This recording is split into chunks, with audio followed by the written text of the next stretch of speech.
No século III d.C., durante o Império Romano de Cláudio II, os soldados do imperador foram proibidos de se casar. Isso aconteceu porque Cláudio II dizia que o casamento atrapalhava a convocação de novos soldados e tirava o seu foco. Em segredo, um padre chamado Valentim passou a realizar cerimônias de casamento entre os soldados do seu reino. Quando descobriu isso, no dia 14 de fevereiro, Cláudio II ordenou que o padre fosse apedrejado e decapitado. Anos mais tarde, essa data passou a ser comemorada o Dia de São Valentim.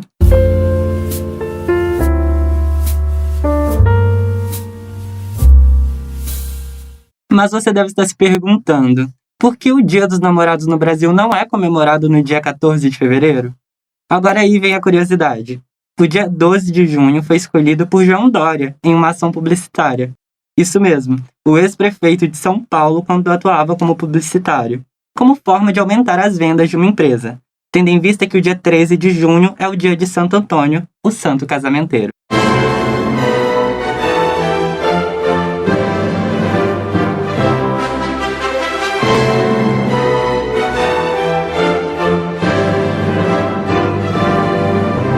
Ao longo dos anos, o amor se transformou.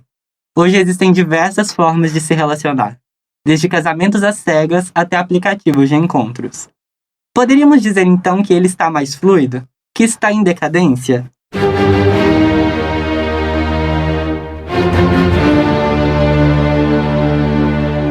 Será que o amor ainda existe? O que é o amor? Marco Antônio, o que é amor para você? Eu acho que amor é uma das maiores formas de respeito que uma pessoa pode ter por outra. Você usa Tinder? Não. Mesmo não usando, o que você acha sobre as relações que são construídas por aplicativos? Eu acho que... É bem difícil explicar um pouco, mas eu acho que ao mesmo tempo que dá pra ter relações bem profundas, porque depende de se procura, né? Depende muito de quem você encontra, como é que você se relaciona. Mas em todo lugar vai ter pessoa mal intencionada e pessoas bem intencionadas. Só basta procurar e ter sabedoria, ter acho que um pouco de inteligência emocional para poder lidar com o que você quer e com as pessoas que vão aparecer no caminho. E pra você, qual a diferença entre amor e paixão? Nossa, essa é bem difícil de falar. Eu acho que, a diferença entre amor e paixão, eu acho que o amor ele é uma evolução da paixão, né? A paixão sempre vem primeiro. Mas acho que diferente da paixão, o amor é algo muito mais pessoal, algo muito mais íntimo mesmo, onde você, sei lá, quando você é uma pessoa, você não importa onde ela esteja, o que ela faça, você sempre vai não querer estar perto dela, mas querer o bem pra ela, enquanto paixão é algo mais carnal, né? Tá com a pessoa, ter alguma relação, algum beijo. E o amor não, o amor pode ser por um amigo, pela mãe, por qualquer pessoa, e não precisa ter um contato físico, sabe? Às vezes até mesmo você consegue amar uma pessoa que você nem conhece, alguém que se mantém contato, e a paixão não. Eu acho que a paixão é algo mais físico e o amor é algo mais sentimental, mais espiritual também. O que é amor?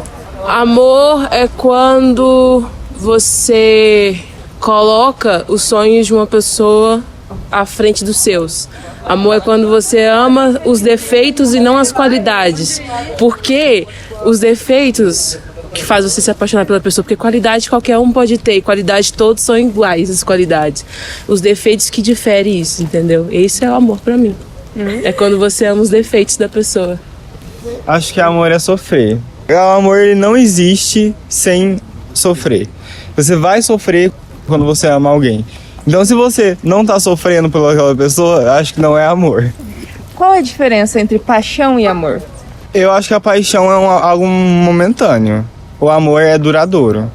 O amor é algo mais, assim... Mais intenso. Algum de vocês usa Tinder?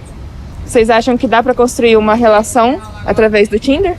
Eu já tive relações no Tinder que foram muito boas, assim. Acabou, mas foram bem legais. Então, acho que sim. Vocês já usaram Tinder? Já, inclusive. Vocês acham que é possível construir uma relação pelo Tinder? Eu tenho um professor que tem uma história. Ele da mulher dele. E você acha que não? Eu acho que não. Você acha que é só pra... É só pra pegar e pronto. Pra vocês, tem diferença entre amor e paixão? Tem. Qual é essa diferença? A paixão é quando você admira a pessoa, né? E acaba que amor acaba sendo se apaixonar pelos defeitos da pessoa, que não é só qualidade que todo mundo tem. Essas e outras perguntas serão respondidas no episódio de hoje. Fica ligado. Eu não sou a Josiele Ingrid. Eu também não sou a Josiele Ingrid, pelo menos não até onde eu sei. Eu sou a Nayara Chaya, sou jornalista na divisão científica da Diretoria de Comunicação da Universidade Federal de Uberlândia. E nesse episódio, o estagiário de jornalismo, Gabriel Reis, faz dupla comigo, num formato diferente para os nossos episódios do Ciência ao Pé do Ouvido. E hoje, para iniciar esse episódio, nós iremos conversar com a psicóloga e professora da UFO, Aline Acchioli, buscando entender o que mudou ao longo dos anos e que acabou transformando a forma como amamos. Afinal, seria o amor realmente líquido? Mas antes da gente começar a conversar com a Aline, você, ao pé do ouvido, já passou da hora de dar aquela força pra gente, hein? Siga o Ciência ao Pé do Ouvido na sua plataforma preferida. Estamos no Google Podcast, no Breaker, no Spotify, Amazon Music, Deezer, Apple Podcast. Não tem desculpa para não ouvir. As arrobas você encontra na nossa descrição. E claro, se você tiver alguma dúvida ou quiser mandar um recado, manda áudio para o nosso WhatsApp 99662021. Repetindo, 99662021. Nosso DDD é o 34, hein?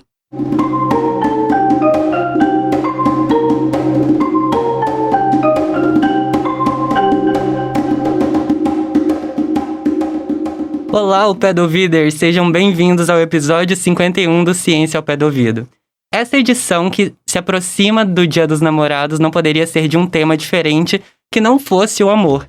E para falar disso, eu trouxe aqui hoje a Aline Acchioli, que é psicóloga e cientista que trata de assuntos que se relacionam às relações humanas, à angústia. E também estou aqui com a minha companheira hoje, que vai estar me ajudando nessa entrevista, Nayara Chaya. Olá, o Pé do Ouviders! Sejam muito bem-vindos ao nosso episódio 51, o episódio mais apaixonante deste podcast que você está escutando.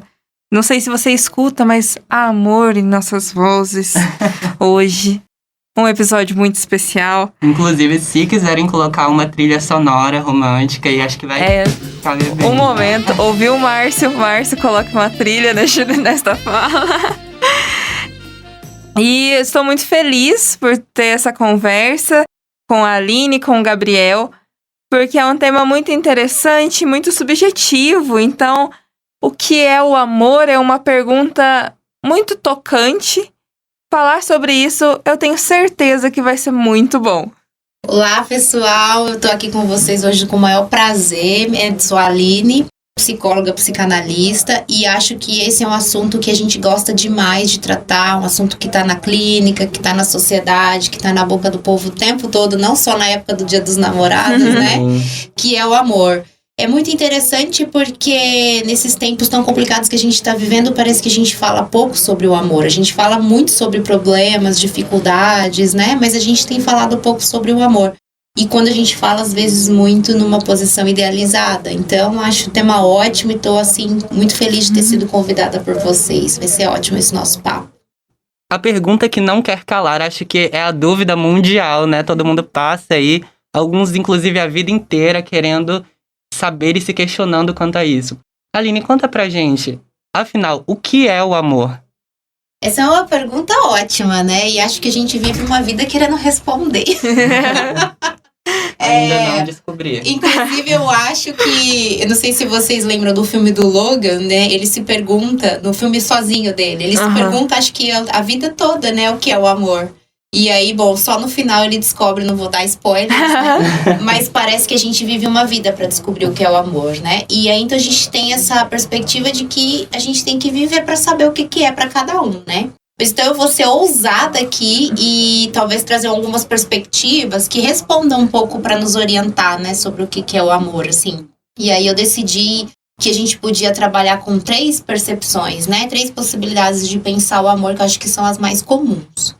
Primeiro, isso que a gente chama de amor próprio, que a gente fala muito sobre isso ultimamente. E eu acho que aqui eu quero trabalhar com esse alerta, assim, né? De como o neoliberalismo comprou esse nosso ponto nesse calcanhar de Aquiles, que é o tal do amor próprio. Porque o amor próprio, ele vem dessa concepção do amor narcísico, né? Do mito de Narciso. De que essa ideia é que a gente se apaixona, que a gente se jubila pela própria imagem. Mas é pela própria imagem refletida no espelho, refletida no rio. Não sei se vocês já pararam para pensar, a gente não consegue se ver, né? A gente não tem um acesso direto a nós mesmos. Sim. Então a gente precisa de um artifício, a gente precisa hoje das câmeras de celular. A gente precisa desse artifício que nos devolve nossa imagem invertida. E então a gente tem essa concepção de amor que seria amar a essa nossa imagem. Então o amor próprio tem a ver com amar a si mesmo. Mas esse si mesmo não é o si mesmo que a gente inventou e construiu. É o si mesmo devolvido por uma imagem. Então estamos hoje pensando numa concepção de amor próprio que tem a ver com amar a própria imagem. E isso é super problemático. Isso está em todas as redes sociais, isso está em todos os aplicativos, né? Essa ideia de que, olha, para você ficar bem, você tem que amar a si mesmo. Né? Sendo que isso pode ser um dos caminhos mais adoecedores, porque esse si mesmo só é compreendido como imagem, não é compreendido como a complexidade que é ser si mesmo. A gente não passa a vida se perguntando quem é a gente, assim. Não, e a gente se transforma ao longo da vida, né? Então a gente vai passando por esse processo de se conhecer e de se reconhecer ao longo da vida. Eu diria até de se desfazer desse si mesmo, né? Porque esse si mesmo que a gente acha que é na verdade o si mesmo apresentado pelos pais, né? Criado pela escola, pela sociedade e pela foto lá, né? Pela figura. E daí a gente vai mudando e se desfazendo desse si mesmo. E isso gera super conflitos, né? Para não dizer todas as questões de problemas com a própria imagem. Bom, essa é uma primeira versão. Daí a gente tem uma segunda versão que também, né, vem dessa ideia mitológica e filosófica e cristã do amor cortês, que é essa ideia de que você, quando ama, você venera, você idealiza esse objeto, esse ser impossível de ser acessado.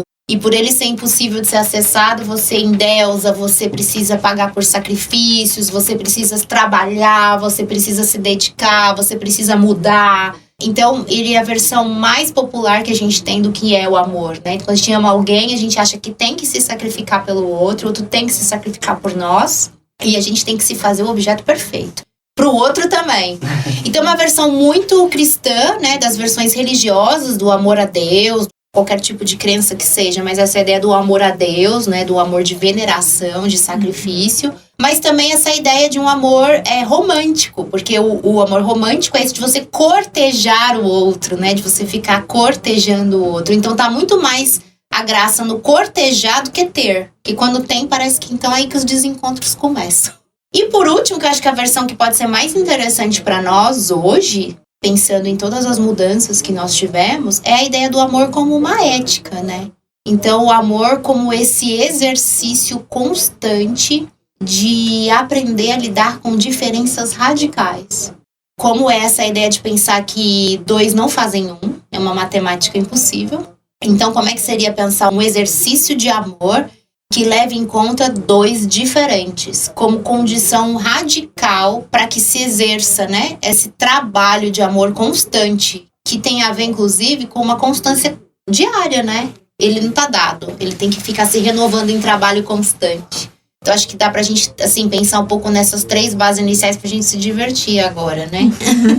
Eu tô surpreso com a quantidade de tipos de amor que existem. E tem muitos mais outros, né? Baseados em vários mitos, mas eu acho que esses são os 3 que a gente mais sofre, né? Que a gente mais se apega, que a gente mais tem de modelo familiar, social. Enfim, a gente fica super enrolado nesses 3, né? E até falando desses mitos, a gente recebeu uma pergunta nas redes sociais do Alves Gabriel, RS, perguntando se os amores gregos têm base científica. E amplia até um pouco essa nossa conversa sobre essas várias formas de amor. Eu queria saber de você, se eles são mitos, se eles têm base, como que a gente lida, porque são os que a gente mais escuta, né? Quando a gente fala sobre amor, a gente escuta falar muito do amor eros, do amor ágape. Inclusive, foi falado no Nosso Povo Fala sobre o que é o amor como o amor ágape. Então, a gente queria saber de você sobre esses amores gregos. Você sabe que é muito interessante essa pergunta, porque a gente tem uma pegadinha aí do científico, né? Científico para nós, da área de humanas, tem a ver com essa busca por uma antropologia, por uma arqueologia, por uma sociologia, né, da história. Então, nesse sentido, claro que é científico, né? Uma vez que a gente estudou os nossos povos anteriores para poder compreender que efeitos a gente tem hoje, né? Então, a gente estudou os romanos, os gregos, né? Os egípcios, os africanos. A gente estuda, né, as civilizações. Então, nesse sentido, é científico. Mas é claro que a gente constrói, uma vez que a gente conta a história das referências desses povos, a gente conta também as referências dos mitos. Assim como a gente tem os contos de fada atuais, a gente tem, né, nossas invenções de transmissão, os mitos são um modo de transmissão. Quando a gente pega dados de uma época e constrói uma certa história mitológica sobre eles para transmitir. Então, nesse sentido, são mitos. Mas quando a gente diz que os mitos são científicos, é porque eles fazem parte dessa estrutura, né, antropológica, sociológica, né, de transmissão da história da civilização. Tendo isso dito, a gente tem muitos mitos sobre o amor. E aí eu acho que o interessante é a gente se perguntar, já que a gente tem tantos mitos, gregos, romanos, né, africanos, egípcios, tantos mitos orientais, por que a gente escolhe, em alguma época do mundo, por que a gente escolhe alguns para se referenciar?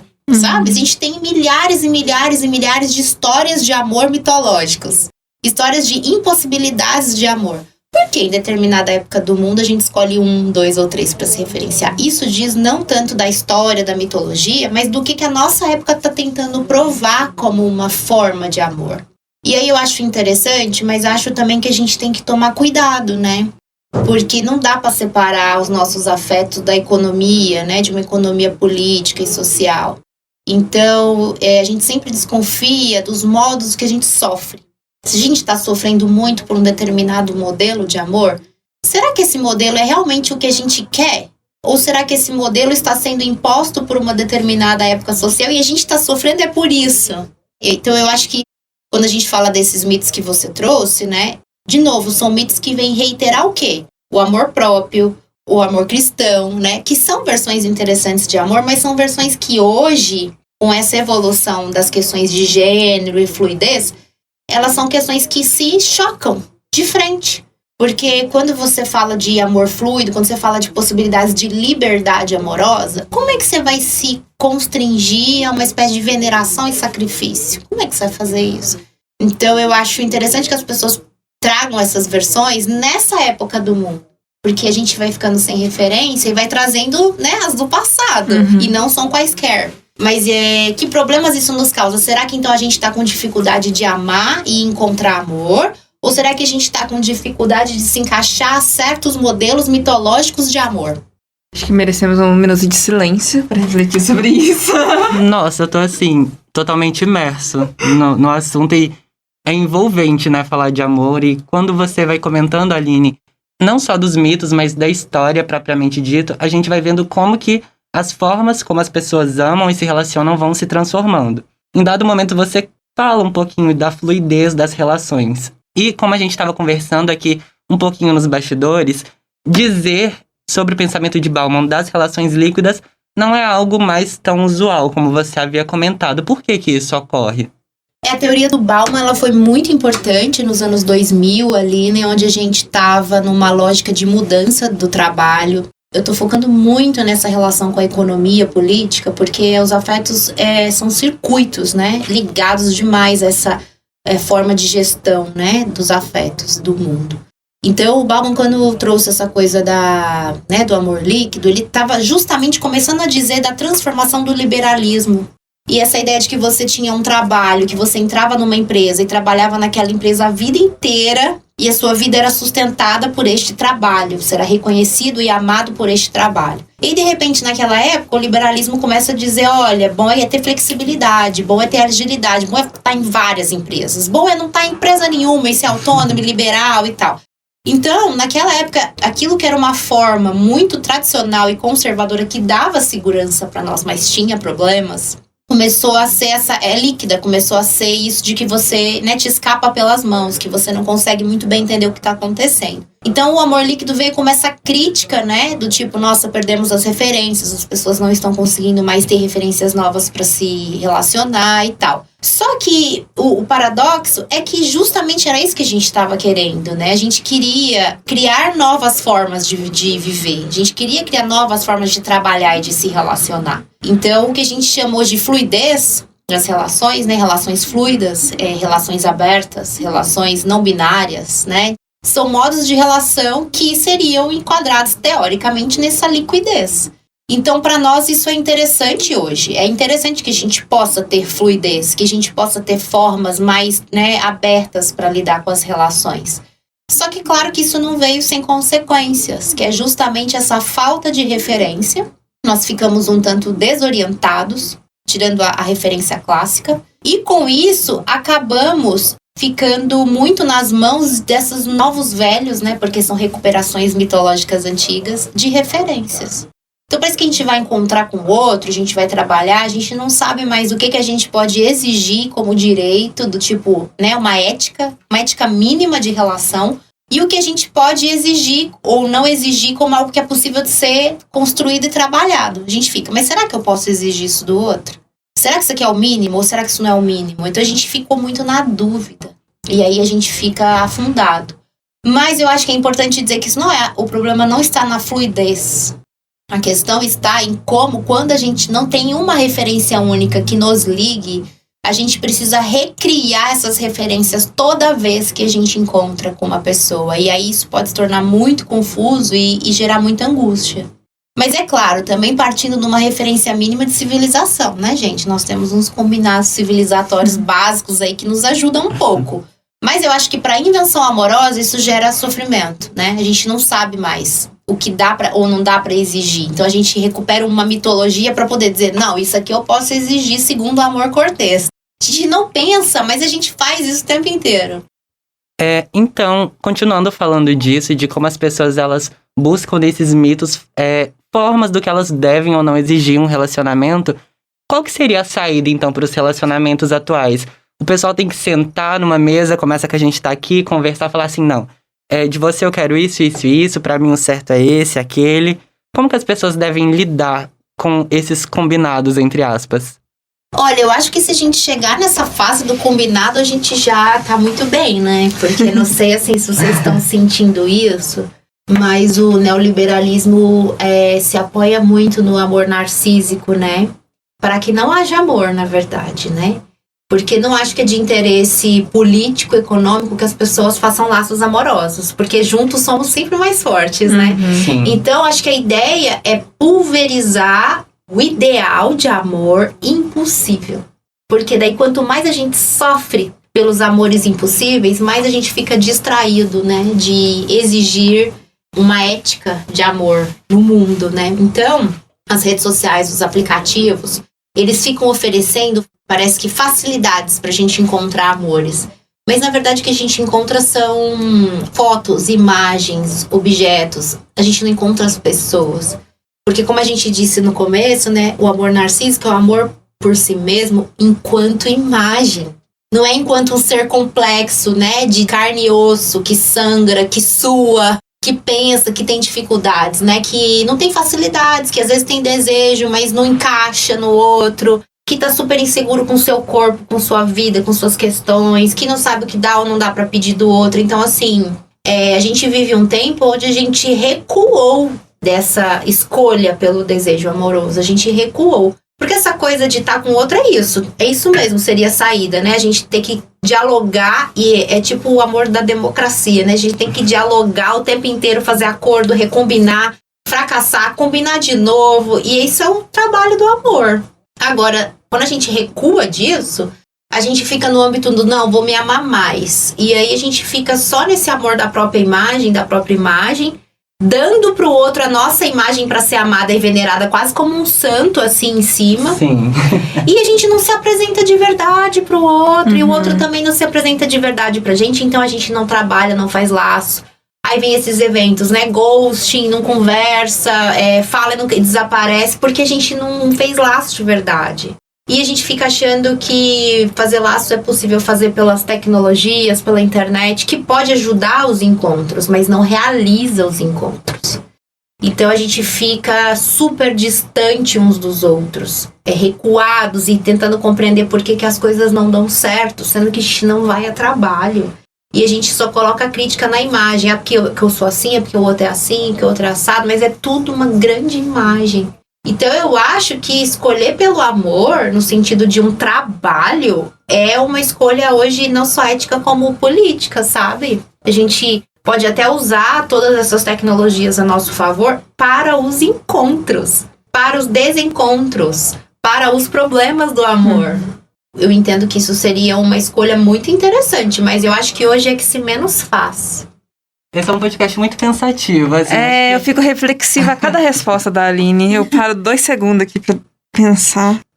E um ponto que é interessante, que você falou bastante também, é a questão da economia, a questão social mesmo que envolve isso.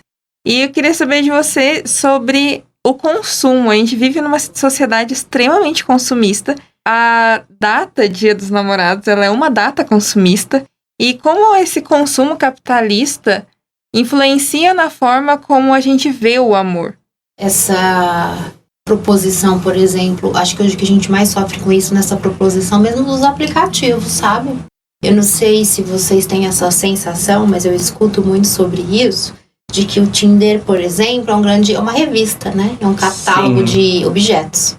Então, é muito engraçado, porque as pessoas dizem que são contra a prostituição, mas o que é a prostituição se não você escolher alguém que tá lá vendendo o corpo e você simplesmente, né, pagar por isso? É um contrato de compra e venda de serviço. É um catálogo que vem até com uma descrição, né? Você coloca lá assim, não fumo, gosto de sair, gosto de Aí ar você entra livre. no Tinder e aí você olha, né, qualquer aplicativo de relacionamento, até o Instagram, onde você entra lá e você tem a pessoa, loura, é magra, fuma, não fuma, estuda, é viajada.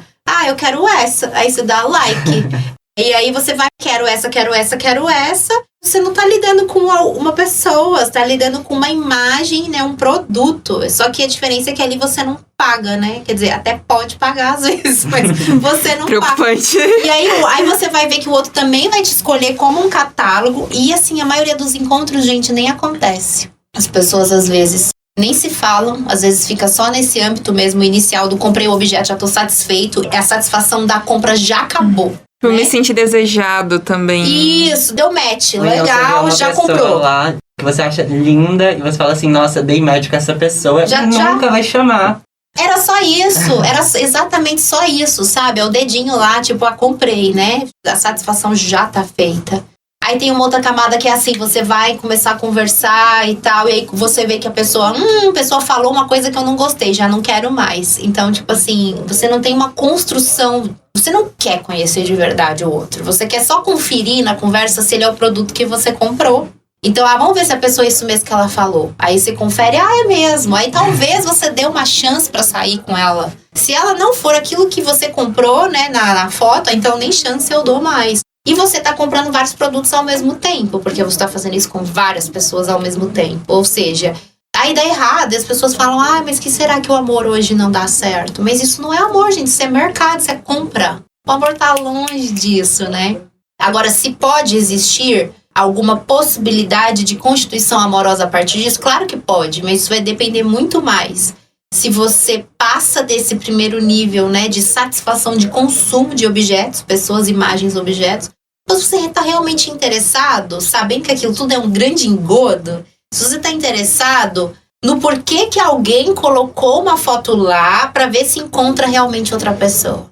Que aí você pode peneirar, né? Talvez tenham pessoas que estão só angustiadas querendo encontrar outras pessoas e elas queiram encontrar e aí ver realmente, duas pessoas, né, se vendo e vendo se alguma coisa vai rolar. Então eu acho que o capital, desse neoliberalismo, tá entranhado em todos os nossos modos de relação atual, que a gente acha que chama liberdade. Mas isso é a maior prisão que existe. A fluidez não tá aí. E falando de aplicativos como o Tinder, é engraçado como as pessoas vivem nesse ciclo mesmo, de desinstala o Tinder, instala o Tinder, por um acaso encontra alguém, sai uma vez, Se der muita sorte, sai 2. E o nosso Povo Fala, que a gente fez um pouco antes aqui de realizar a entrevista, foi perguntado se o pessoal utilizava o Tinder, o que eles esperavam do aplicativo, e muita gente comentou que usa o Tinder, mas que não acredita no amor. Que eles usam e não esperam encontrar ninguém lá, que eles acham que não é possível. Por que isso acontece? Interessante, até antes de você responder, fui perguntar pra 2 rapazes, eles estavam um do lado do outro, e eu falei pra eles, vocês usam o Tinder? Aí os dois, sim. Vocês acham que é possível encontrar o amor no Tinder? Aí um falou, sim, o outro falou, não. É muito discrepante esse sentimento quanto a um aplicativo de relacionamentos, né? É porque o mesmo objeto, ele pode obstaculizar a relação de acontecer, ele pode favorecer e ele pode também negar a possibilidade, né? Então você tem 3 caminhos para os aplicativos, né? Ele pode ser o objeto que vai criar obstáculos, como a gente já disse, ele já tem por si vários obstáculos, mas ele também pode ser usado como favorecimento ao encontro de pessoas que você não encontraria na vida. Mas ele também pode fazer com que a gente negue uma possibilidade de encontrar a resposta, se ele favorece ou não. A gente pode ficar ali só, né, se protegendo e ver se isso vai dar em alguma coisa mesmo ou não. Mas o que eu acho interessante é, não sei se vocês já tiveram essa experiência, eu já tive essa experiência há uns anos atrás. Você está num lugar público, né, num teatro, num cinema, numa balada, e você começa a olhar para as pessoas e elas não te olham porque elas estão olhando para o celular. Sim. E aí você vai ver, elas estão olhando para os aplicativos. Aí você abre o aplicativo e essas pessoas estão lá no aplicativo. Então você tem que dar like nela no aplicativo para ela te olhar. Só que você tá no mesmo ambiente que ela. E às vezes você deu like nela e ela no ambiente, quando te vê, ela não te cumprimenta. No mesmo ambiente social. Então, quer dizer, hoje as pessoas não se olham. Elas têm uma dificuldade nessa interação direta humana. Mas que precisa passar pelo aplicativo. Então, você vê a mudança? A gente queria o aplicativo para facilitar o encontro. Mas quando estamos juntos no encontro, a gente usa o aplicativo como modo de defesa do medo que a gente tem de topar aquilo ali. Então mudou completamente o valor do aplicativo nisso. Hoje você usa o aplicativo para não relacionar, para se defender dos seus próprios medos, das contingências. Então eu acho que eu queria trazer um pouco essa palavra, a noção de acaso, contingência, porque parece que a gente está ficando muito fraco, fragilizado, eu diria até intolerante para as contingências e os acasos que são fundamentais no encontro entre pessoas. Você não consegue prever tudo, você não consegue ver um perfil e prever tudo que vai ser aquela relação. Você encontra, aí você gagueja, aí você fica sem graça, aí você acha que você tá com a roupa errada, aí você fala uma coisa e fala, meu Deus, por que eu falei isso? Quer dizer, os encontros, eles têm contingências e acasos. Porque são super normais, né? Mas aí a gente fica com tanto medo disso, que a gente usa o aplicativo para não ter isso, porque no aplicativo você tem meia hora para pensar, se você quiser. Se você quiser, você pode ficar dias sem responder para pensar na resposta perfeita. Então o aplicativo, ele tira a contingência e o acaso dali do acontecimento. E você pode ficar ali o tempo todo para dizer, eu acredito no amor, mas não acontece para mim. Ou você pode dizer, eu nem acredito nisso, mas eu fico aqui porque vai que. Você fica nesse nível de falsas perguntas. Porque você nunca se coloca a contingência do acaso para saber mesmo o que vai acontecer. É paradoxal, né? Totalmente. E lá nesses aplicativos as pessoas ainda têm a possibilidade de escolher a melhor foto, ou então aquela foto que eles acham que é a melhor, e se definir em poucas palavras ali o que eles acham mais importante, né?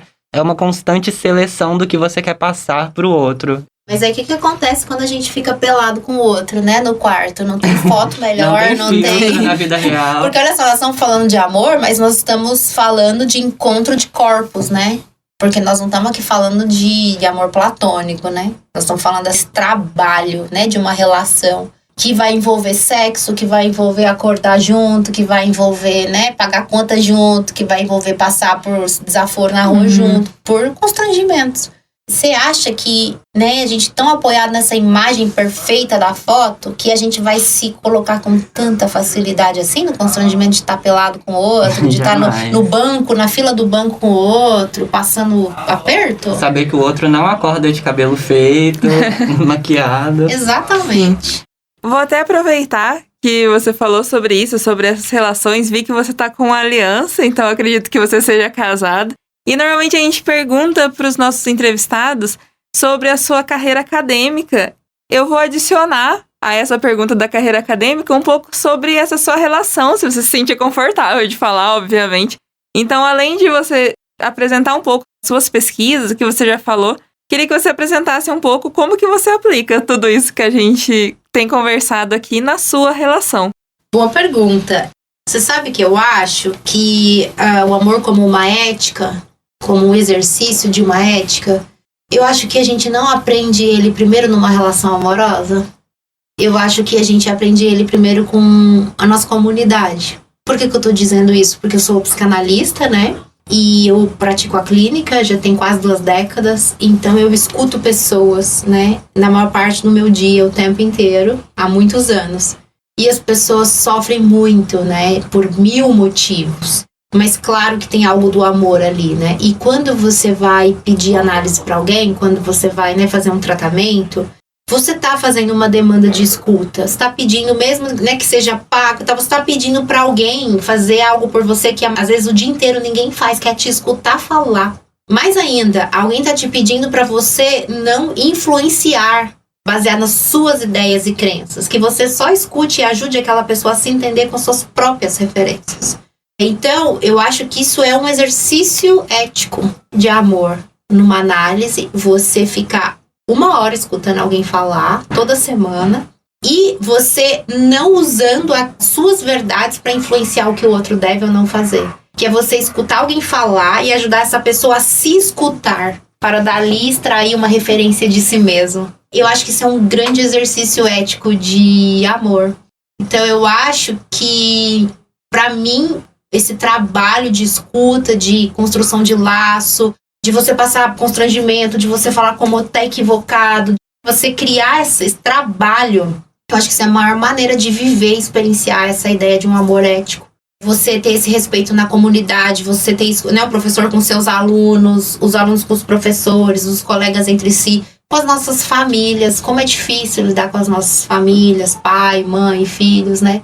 Então você sabe que eu acho que eu já tive muitas relações, mas eu acho que esse modo de exercício da ética de amor numa comunidade ensina a gente primeiro. Uhum. Agora, claro, né, eu tô casada e o André é psicanalista também. Bem interessante isso aí. Muito profundo. Ai, se tem uma coisa que a gente faz é trabalhar. E você sabe que eu acho que isso me interessa muito nas relações, sabe? O trabalho de relação, né? Então, o amor não é essa coisa idealizada, né? A gente tem as paixões no começo, claro que a gente tem as paixões, mas essas paixões não levam a nada se a gente não trabalha cotidianamente, diariamente, para renovar essa aposta, né? Que acho que isso é uma renovação. É um professor que vai dar aula todo dia, durante anos, ele tá renovando a aposta dele naquela turma, né? Um aluno que estuda com a gente, depois encontra com a gente, chama para outras atividades, é uma renovação da aposta. Você vê uma pessoa no aplicativo, encontrar com ela na rua e cumprimentá-la, é uma renovação, né, dessa aposta. Então, você estar com alguém sabendo que você podia estar com o mundo inteiro é uma renovação de aposta, né? Tem a ver com uma escolha, porque você escolhe essas relações, mas sobretudo porque você continua alimentando essa aposta por elas por um bom tempo. Interessante pensar hoje como, né, acho que a minha experiência de estar casada e trabalhar com isso me traz isso, como a gente faz escolhas e apostas renovadas de trabalho para que as pessoas possam viver juntas, fazer coisas juntas, né, desenvolver várias coisas até a hora que não se renove mais. Acho que é um pouco disso, assim. E eu acho que eu convidaria mais, já que o Dia dos Namorados vem aí, convidaria mais as pessoas a toparem nessa aposta. Ficar menos constrangidas com os próprios desencontros, porque isso faz parte. A gente aprende demais sobre nós quando a gente passa por situações ruins e esquisitas. É aí que a gente aprende. Então, eu costumo dizer uma frase assim, né? Pro mundo acontecer com a gente tem que estar no mundo. E o mundo não é a nossa casa e nem os aplicativos. Então, a gente precisa estar andando na rua para tropeçar numa pedra, né? A gente precisa estar no mundo para tropeçar no amor também. Eu acho que esse é o convite, assim, que as pessoas apostem mais em estar no mundo, vivendo com seus corpos, para além das imagens, para poder viver apostas, né, de que, olha, a gente pode, né, escolher e trabalhar para uma ética, um exercício ético do amor. E enquanto não é com um parceiro amoroso, que seja com as outras parcerias amorosas, com os amigos, com os colegas da comunidade. Acho que a gente está precisando de mais disso, inclusive, né? Com certeza. Sim. Aline, conforme eu ia analisando assim as suas pesquisas, você tem um site que é muito interessante. Vejo que você posta algumas das suas produções lá. Eu vi que você fala bastante de duas coisas, sobre angústia e sobre o desenvolvimento humano, no que se refere às fases de criança, adolescente, adulto. Esse desenvolvimento, ele molda a forma como a gente enxerga o amor? E outra coisa, como que o amor acaba se relacionando à angústia? Ele molda sim. A gente estava falando um pouco disso quando falamos sobre o amor narcísico, né? Porque a gente aprende a amar. Primeiro que a gente só vive porque a gente foi tomado em amor, né? E esse amor não é um amor ideal. Às vezes é um amor misturado com ódio, com raiva, com sofrimento, dependendo das condições históricas, né, de cada humano. Mas se a gente não é tomado em cuidado nesse ato, né, de amor, a gente morre, né? A gente não é igual a algumas espécies animais que vivem por conta própria depois que nasce, né? E aí eu acho que a gente vai sendo marcado por várias experiências, né, de amorosidade e de violência, enfim, de todos os circuitos de afetos, né? Então, em alguma medida, a gente acaba tendo uma noção de si mesmo nesse desenvolvimento que é constituída pelas nossas experiências, claro. Mas não só. Sempre fica um ponto em que a gente não encaixa, né, nisso que nos foi transmitido. Fica um ponto que eu acho que é o ponto da nossa singularidade, inclusive, né? Que é o ponto que não encaixa 100% nesse molde, nesse desenvolvimento, nessas experiências trilhadas. E eu acho que, inclusive, aí é o ponto da angústia, né? A angústia vem quando existe algo inexplicável em nós, que nos faz não entender de fato quem somos dentro desse desenvolvimento todo e o que a gente realmente quer.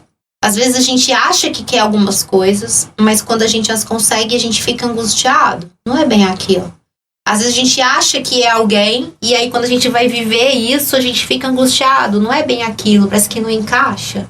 Então parece que a gente tem um desafio enorme em nos questionar a partir dessas angústias, desses engodos, quem a gente realmente é e o que a gente realmente veio, né, fazer no mundo, o que realmente nos orienta nessa vida a fazer, a trabalhar, a estudar, enfim, a construir um modo de existência, né, que tem começo, meio e fim, ainda que a gente não saiba qual é o fim, né. Então me parece que a angústia, ela serve muito como bússola de que tem algum desencontro acontecendo entre a versão que você acha que deveria ser e o que você acha que deveria querer e o que você não encontra ali, né, que faz esse desencontro, que te coloca em relação a um enigma sobre você mesmo. Tipo, nossa, às vezes então eu tô com 20 e poucos anos, 30 e poucos anos e tô angustiado porque eu tô seguindo tudo que eu acho que eu quero e daí não é nada disso. Então, tipo assim, quem sou eu? Quais são minhas referências? O que eu realmente quero da vida? Esse é o ponto de angústia. Mas o brilho da coisa tá todo aí. Que é a hora que a gente pode se descobrir, não no sentido de revelado, porque não é algo que tá pronto para ser resgatado. Mas é que a gente pode descobrir um pouco as referências que fazem sentido pra gente se construir, de fato. Para além de todas as determinações, né, sociais, familiares, escolares, comunitárias. Isso tem tudo a ver, inclusive, com quem a gente escolhe para fazer essas parcerias com a gente, né? Quer fazer alguma pergunta, Nayara? Sou totalmente contemplada. Também estou totalmente contemplado. E para finalizar, já que a nossa conversa, eu quero agradecer a Aline por você ter tido uma disponibilidade, reservado um horário aqui na sua agenda que eu sei que é bem corrida, para conversar aqui com ciência ao pé do ouvido. E, para finalizar mesmo assim, eu queria saber se você tem algum conselho para quem, nesse meio todo, desistiu do amor. Quem acha que não é possível, que acabou. Tem alguma coisa que você gostaria de dizer para essas pessoas? Puxa, que pena, né? Primeira coisa que eu tenho a dizer é, nossa, mas que pena que a gente tá nesse momento, né? Porque quando a gente desiste de descobrir esse enigma, eu vou colocar aqui o amor como um enigma, tá? O que será que é essa coisa, né? Que faz a gente querer tá encontrando com os outros, que faz a gente querer se perguntar o tempo inteiro o que a gente quer, que coloca a gente em enigma o tempo todo, né? E coloca a gente em fracasso, porque a gente fica tentando e fracassando. Então isso deve ser uma coisa muito boa, interessante, pra gente, né, um enigma, assim, muito bacana pra gente ficar o tempo todo se colocando nesses lugares, né? Eu diria que é uma pena, né, que as pessoas desistam de viver essa possibilidade de enigma na vida, porque eu acho que é o momento onde a gente mais inventa, é o momento onde a gente mais é criativo, é o momento onde a gente se coloca no máximo da nossa invenção de vida. É porque a gente quer descobrir o enigma do amor que a gente faz tanta coisa, que a gente atravessa tantos caminhos, que a gente descobre tanto sobre nós e sobre o outro e sobre o mundo e sobre a civilização, que eu acho que se colocar nesse enigma é muito mais do que encontrar alguém. É sobre muito mais do que só encontrar alguém no aplicativo, sabe? É sobre atravessar o modo de existência na vida. Então eu convidaria essas pessoas, né? Para voltar a apostar um pouco na vida, voltar a apostar um pouco nessa possibilidade singular de desenvolver uma resposta que seja única para esse enigma. Porque eu acho que isso é o que faz a gente ter uma graça, né? Não ficar tão melancolizado só trabalhando, estudando e achando que o destino tá pronto, que a gente só tá ali, ó, esperando chegar a morte, né? Isso é terrível. Sim, nossa. Sem amor, a vida perde a graça. Nossa! Então é isso, pessoal. A gente encerra aqui o episódio 51 do Ciência ao Pé do Ouvido. Espero que vocês, assim como eu, estejam enxergando agora o amor com um pouco mais de pé no chão e com um pouco mais de esperança também. Agradeço a Aline pela participação e a Nayara também pela parceria aqui.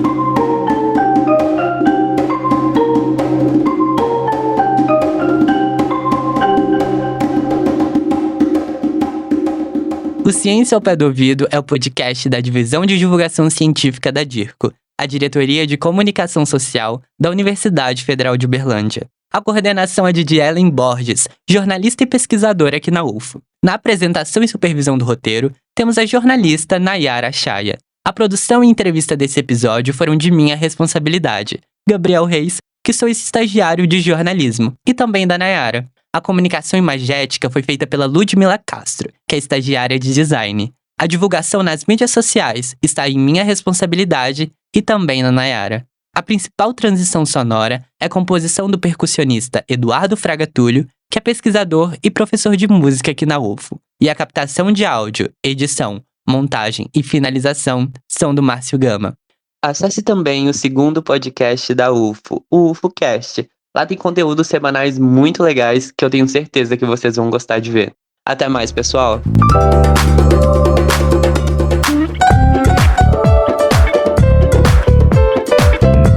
Ciência ao pé do ouvido.